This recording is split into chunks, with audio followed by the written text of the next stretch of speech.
இந்தியாவில் முஸ்லிம்கள் வழிபாட்டு சுதந்திரம் பெற்றுள்ளீர்கள், அதில் எங்களுக்கு வருத்தமில்லை. ஆனால் அரபு நாடுகளில் வேலை பார்க்க செல்லும் இந்துக்கள் கடவுள் படங்களை வைத்து வழிபாட முடியவில்லை. அது ஏன்? பொதுவா ஒரு பொட்டு வச்சுக்க கூடாது, ரோட்ல நடந்து போயிட்டே இருப்போம், அல்லாஹ் அக்பர் சொல்லுவாங்க.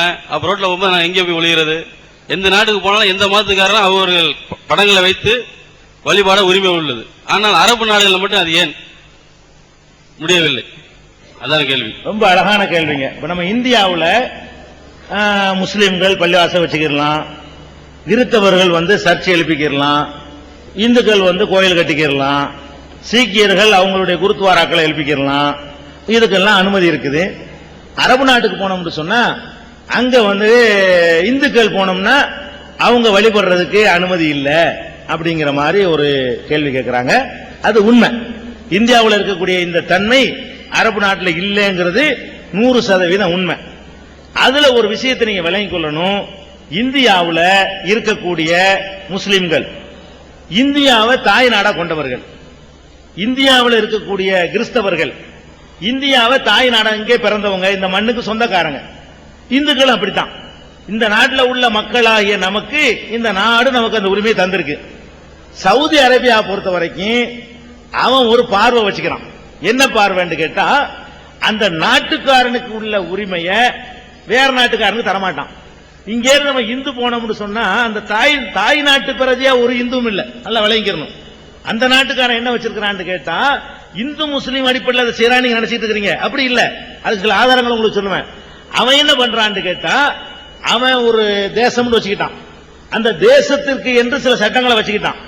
அந்த உரிமைகளை தேசத்தை சேராத மற்றவங்களுக்கு தரவே மாட்டேங்கிறான். சொந்த நாட்டு குடிமக்களுக்கு கூடுதலான உரிமை. ஒரு விசாவுக்காக வேண்டி நம்ம கியூல நிக்கிறோம் வைங்களேன், எல்லாம் கியூல நிப்போம். ஒரு அரபி வருவான், அரபிக்கு கியூ கிடையாது, முஸ்லீம் தான் நிப்பான், இந்து நிக்க மாட்டாரு.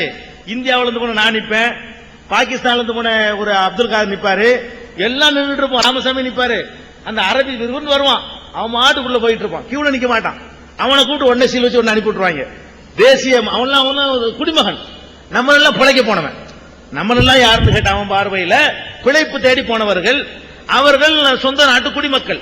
அப்ப சொந்த நாட்டு குடிமக்களுக்கு என்று சொல்லி தனியான சலுகைகளும் தனியான வசதிகளையும் கொடுத்து வச்சிருக்கான். இப்ப கோயில வச்சு வழிபட முடியலங்கிறாரு. சரி, இங்க இருந்து ஒரு அப்துல் காதர் தமிழ்நாட்டை சேர்ந்தவர் நாகூர் தர்கா இருக்குல்ல, தர்கா படத்தை கொண்டு போறாரு, அவரையும் அனுமதிக்க மாட்டாங்க. அதான் நீங்க உங்களுக்கு சாமியை மட்டும் அனுமதிக்க மாட்டாங்கன்னு நினைக்கிறீங்க. இங்க இருந்து நீங்க ஒரு முஸ்லீம் போறாரு, உன் பேர் முஸ்லீமா நீ வச்சுக்கிட்டு போன்னு சொல்ல மாட்டாரு. ஒரு முஸ்லீம் போறாரு, எதை கொண்டு போறாரு? நாகூர் தர்கா படத்தை கொண்டு போறாரு. அவருக்கு அதான் கதி, தூக்கி கடாசி விட்டு ஓடு வெளியேண்டுவான். என்னடா இது இங்க குழப்ப வர்ற, நீ எந்த நாடுறா? நீ எங்க நாட்டுக்குன்னு ஒரு பழக்கம் இருக்குது, உன் நாட்டு பழக்கத்தை இங்க திணிக்காத அப்படின்னு சொல்லி நாகூர் தர்கா கொண்டு போனதுக்காக ரிஜெக்ட் பண்ணி அனுப்பின ஆட்கள்லாம் உண்டு முஸ்லீம்கள். அப்ப நாகூர் தர்கா படத்தை கொண்டு போனவன் யாரு? இந்து இல்ல, முஸ்லீமுக்கு அதுதான் கதி. அதே மாதிரி இந்தியாவில் இந்துக்களுடைய கலாச்சாரம் பொட்டு வைக்கிறது, இந்தோனேஷியாவில் தேசத்தினுடைய கலாச்சாரம் பொட்டு வைக்கிறது. முஸ்லீமா வைப்பாங்க இந்தோனேஷியாவில், அங்க இந்துக்கள்லாம் கிடையாது. உலகத்தில் அதிகமான முஸ்லீம்கள் வாழக்கூடிய நாடு. அங்க இந்துக்கு முஸ்லீம்களே பொட்டு வச்சிருப்பாங்க. அவன் பொட்டு வச்சுட்டு வருவான், அவனுக்கு அதான் கதி. உங்களுக்கு மட்டும் கதி இல்ல, உங்களுக்கு மட்டும் கதி இல்ல, அவனுக்கு அதான் கதி. ஓடுறான்டுவான். இங்க வரக்கூடாது. நாங்க ஒரு நாடு, நீ வெளிநாட்டுக்காரன், வெளிநாட்டுக்காரன் உன்னுடைய நாட்டினுடைய பழக்க வழக்கங்களை எங்க நாட்டில் நீ திணிக்காத அப்படின்னு சொல்லி தேசத்தின் அடிப்படையில் அதை பார்க்கிறான். மதத்தின் அடிப்படையில் பார்த்தா முஸ்லீமுக்கு அவன் அனுமதிக்கணும். முஸ்லீமுக்கு அந்த அனுமதி கிடையாது, உங்களுக்கு மட்டும் கிடையாது, முஸ்லீமுக்கு அனுமதி கிடையாது. இந்தோனேஷியாக்காரனுக்கு முஸ்லீம் வந்தாலும் பொட்டு வைக்க முடியாது. நம்ம நாகூர்காரன் தர்கா படத்தை தூக்கிட்டு போன அவனுக்கு அனுமதி கிடையாது.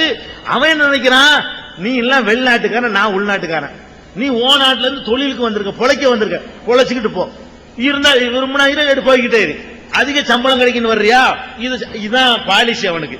அது நம்ம நாட்டில் எப்படி இருக்குன்னு கேட்டா, தேசத்தின் குடிமக்கள் இரண்டாம் தரம். நம்ம நாட்டில் வெளிநாட்டுக்காரங்க மரியாதை கூட.